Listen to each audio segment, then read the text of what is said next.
Nos vamos ahora al Ministerio de las TIC. Don Andrés Camaño lleva días recibiendo denuncias a través del correo electrónico. Lo podemos poner acá, el de la central de denuncias de Sigue la W. Mire, ustedes pueden escribir a ese correo siguelaw@gmail.com, porque ahí estuvo Andrés recibiendo unas denuncias sobre algo que no salió muy bien en cuanto a una convocatoria del Ministerio de las TIC. ¿Qué fue lo que pasó, Andrés? Juan Pablo, ¿qué tal? Buenas tardes. Buenas tardes. Efectivamente, como usted lo comenta, algunas irregularidades son las denuncias que nos llegan sobre una convocatoria que hizo el Ministerio de las TIC, pues quien contrató también a Licetex. Son unas convocatorias para hacer posgrados, y pues de cierta manera, Juan Pablo, también ahí estamos viendo pues el documento de la convocatoria, y pues de cierta manera, Juan Pablo, todo esto tenía también una focalización a unos grupos. El 50% de los beneficiarios de esta beca pues iban a ser comunidades vulnerables, y pues también comunidades que tuviesen en minoría. Así que pues todo esto comenzó el 1 de diciembre del año pasado, del 2024, y debía ser entregado los resultados el pasado 25 de enero de este año, 1 de diciembre del 2023, y debían enseñar los resultados el pasado 25 de enero de este año. Pero todo esto comenzó a volver mal para los denunciantes, con quienes vamos a hablar, cuando en uno de esos textos, y vamos con el documento número 2, en uno de esos textos había una cuestión. Hay que aclarar que pues no se sabía cuántos eran, pero mira lo que dice Juan Pablo: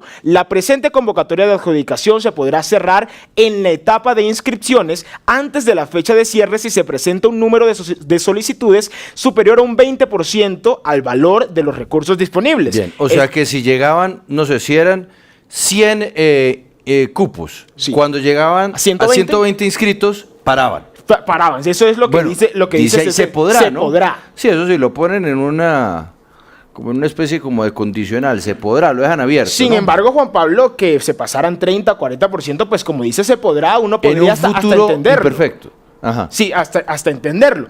¿Qué sucede? Pues evidentemente se abrió esta convocatoria. En ese proceso, quienes quisieran participar tuvieron, como es normal, que enviar algunos requisitos, algunos documentos a diferentes universidades. Pues cada universidad, la gran mayoría, pues cobraba una inscripción que en promedio eran 150,000 pesos, y pues también tenían que hacer un estudio de crédito que eran alrededor de 12,000 pesos, que son 11,900 pesos. ¿Qué pasa, Juan Pablo? Resulta que cuando se vio este trino, el documento 4, el trino del Ministerio de las TIC, pues mire lo que pues decía justamente el ministro en este trino. Dice: el Ministerio de las TIC decidió entregar 400 becas. Ahí está lo... 400, esa es la cifra final. Sí, 400 esa es la cifra becas, final. 400 becas del 90%. A ver, espere, Paula, 20% de 400. 20% de 400. Está fácil. 80. O sea, en 480 deberían haber parado. Sí. Las inscripciones. Ahí mismo en el trino, pues dijo también el ministro que iba a hablar con el presidente de Licetex, porque ya se venían recibiendo denuncias. Entonces, 480 debían haber parado. ¿Listo, Juan Pablo? Pues resulta que la cantidad total y final de inscritos fueron alrededor de 15,000 personas. No 400, no 400. Bueno, un éxito la convocatoria, ¿no? Sí. Eso sí. El problema es que se volaron los presupuestos que ellos mismos tenían. 15,000 personas, Juan Pablo, 15,000 personas Pero un segundo, eso iba a decirle. 15,000 personas a las que les tocó pagar los recursos que usted señaló. 15. Inscripción por un lado y el estudio de crédito por el otro. Efectivamente. El estudio del crédito, que como ya bien decíamos, eran 12,000 pesos, que pues multiplicados son cerca de 180 millones. Y pues en el caso de las universidades, poniendo el promedio de 150,000 pesos, pues son alrededor de 2,000 millones de pesos, Juan Pablo. Y pues bueno, aquí para tratar de esclarecer y pues tratar de conocer más de todo esto, tenemos a varios invitados. En principio voy a saludar a José Durán, un abogado y también afectado de esta convocatoria. José, gracias por estar aquí en Sigue la W. Y pues bueno, ¿cuándo comenzó a usted ver todas estas irregularidades que nos denuncian? Y vamos desmenuzando una por una. Claro que sí, W, muchas gracias por la oportunidad. La verdad es que las irregularidades se dieron durante todo el proceso de inicio a fin. La primera, y una de las más importantes de ellas, es que en el mismo documento señalaba entre ellas las fechas en cuando se debían subsanar y completar la documentación, porque debíamos entregar una documentación. ¿Qué pasó con eso? Que como uno de los principales requisitos para que nosotros pudiéramos ser acreedores era el orden cronológico en que entraban las solicitudes, ¿sí? Entonces eso era crucial para nosotros. ¿Qué pasaba? Que nos avisaban con 2 semanas de antelación, con 2 semanas de después a que resulta cuando se supone que en el documento dice que tendrían 24 horas después de nuestra inscripción para avisarnos que habían inconvenientes con los documentos, que habían que subsanar o corregir algunos detalles. Entonces, desde ahí no hay una claridad en el documento, en primer lugar, desde cuándo nos tomará la fecha de inscripción, si cuando corregimos los documentos o cuando hacemos la inscripción. Entonces, ahí hay un problema. Después de eso se presentaron múltiples irregularidades y principalmente, como ya lo hemos dicho, se superó en un 3.500% el 20% que habían avisado de parte de la entidad. O es decir, sí, como ya dijimos los números, a los 480 personas registradas debían haber en responsabilidad, además de todas las personas que estamos incurriendo en gastos, en demoras y además en las universidades pidiendo espacios de tiempo para poder iniciar los programas porque las universidades ya habían iniciado los posgrados y resulta que no teníamos ningún resultado. ¿Qué pasó? Además de eso, nosotros el día de la publicación de resultados, no se publicaron jamás los resultados.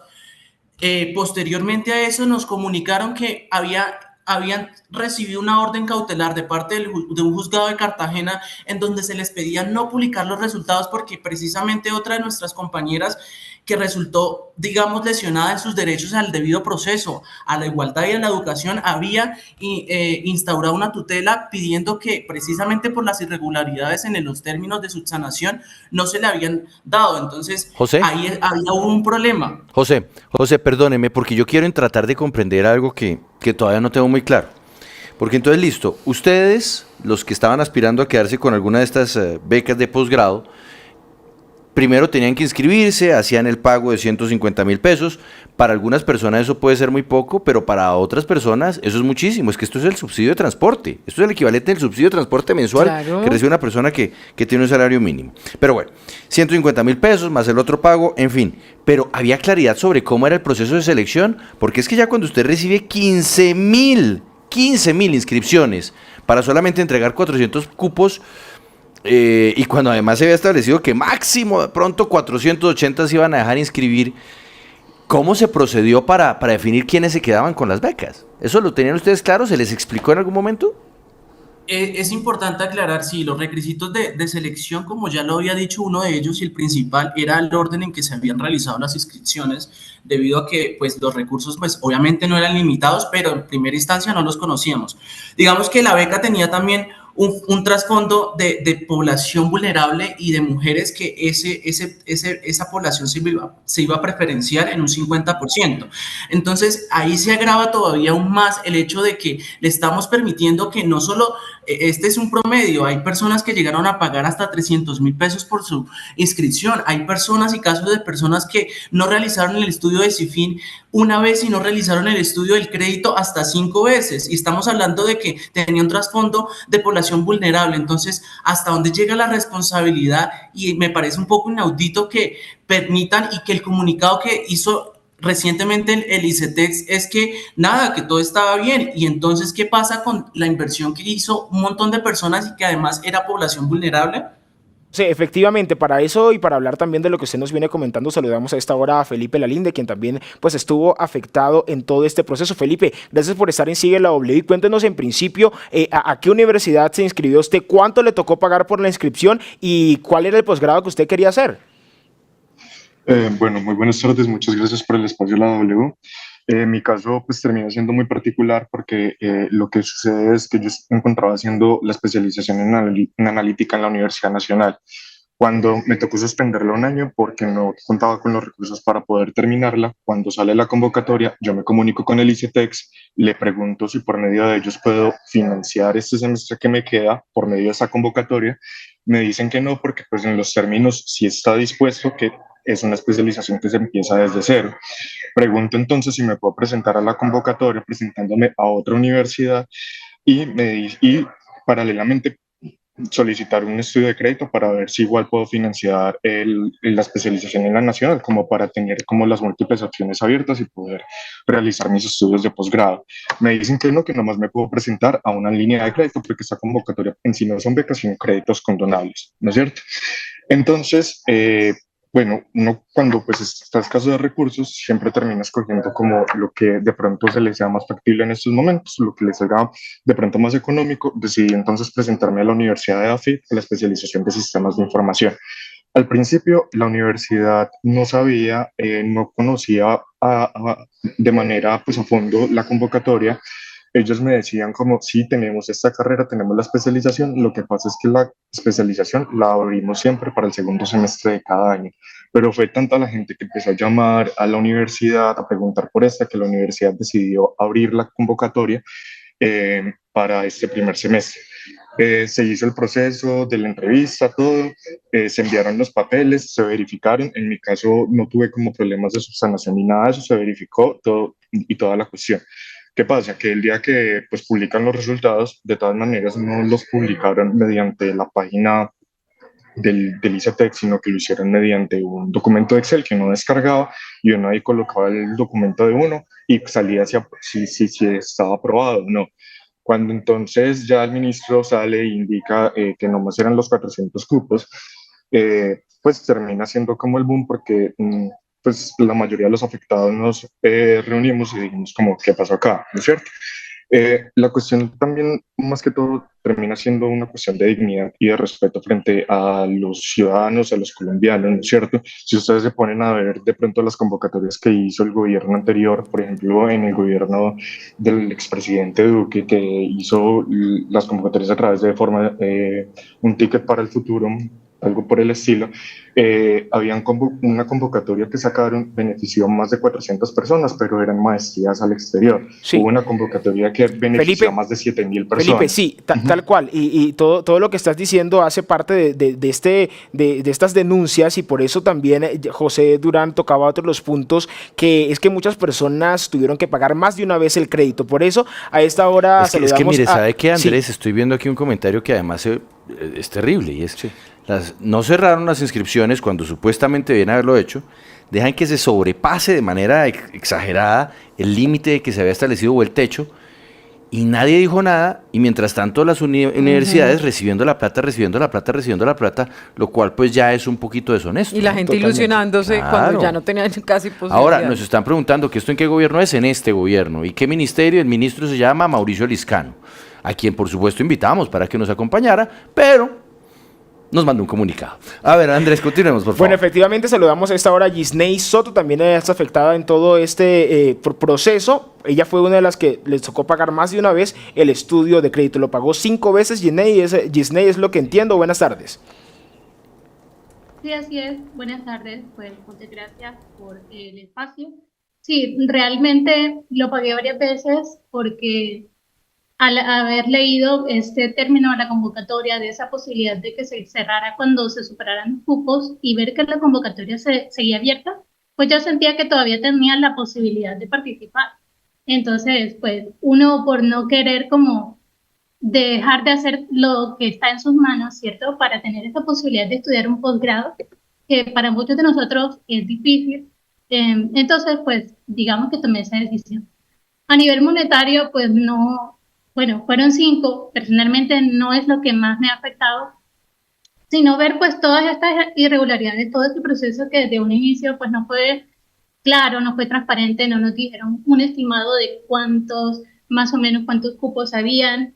Y un punto importante que me gustaría pues tocar es con respecto a este tema de la priorización, porque hemos visto que muchos compañeros se inscribieron temprano, que eran mujeres, que eran víctimas de conflicto, que tenían alguna discapacidad y aún así no fueron seleccionados. Entonces, todo lo accidentado que ha sido el proceso nos ha hecho perder como la confianza en realmente cómo se seleccionaron incluso a las personas y es algo que pues nos gustaría hacer un llamado a los entes de control a que pongan la mirada en esto porque son nuestros recursos, son los recursos pues de todos nosotros y se supone que tenemos a nivel nacional un gobierno que viene desde antes con el objetivo de potenciar la parte tecnológica de nuestro país que tiene unas grandes oportunidades en ese espacio, pero parece que realmente no se está logrando el objetivo porque la idea es que se amplíe las personas que puedan llegar a ser personal calificado, que es lo que se necesita en el área de la tecnología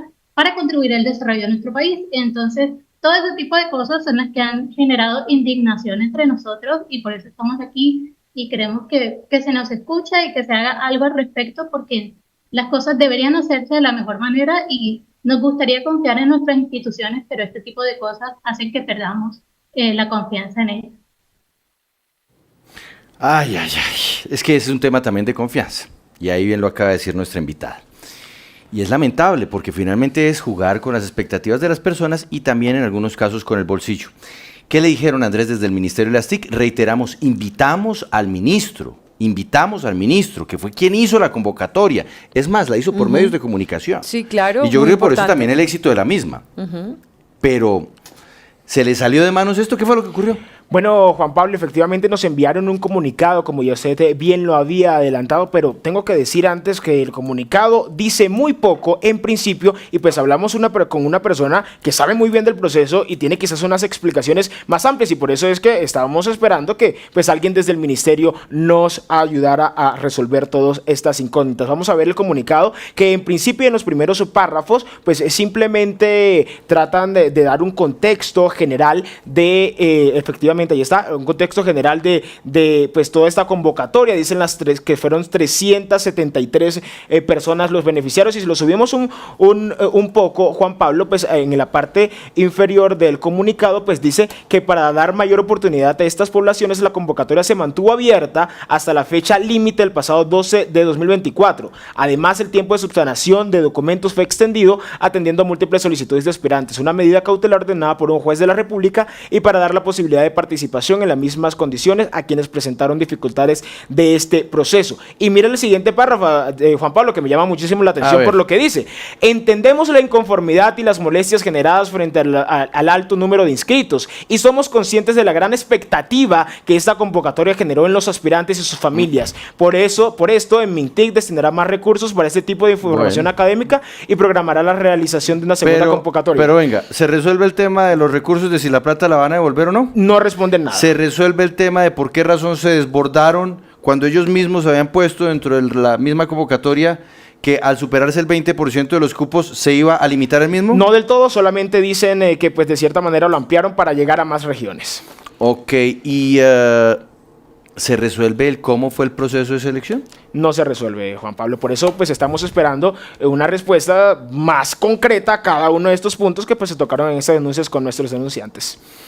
Muchísimas gracias, Andrés. Pues volvamos a insistir con el Ministerio de las TIC, porque en realidad el comunicado no responde a las inquietudes de quienes hacen la denuncia. E insisto, es un asunto de confianza.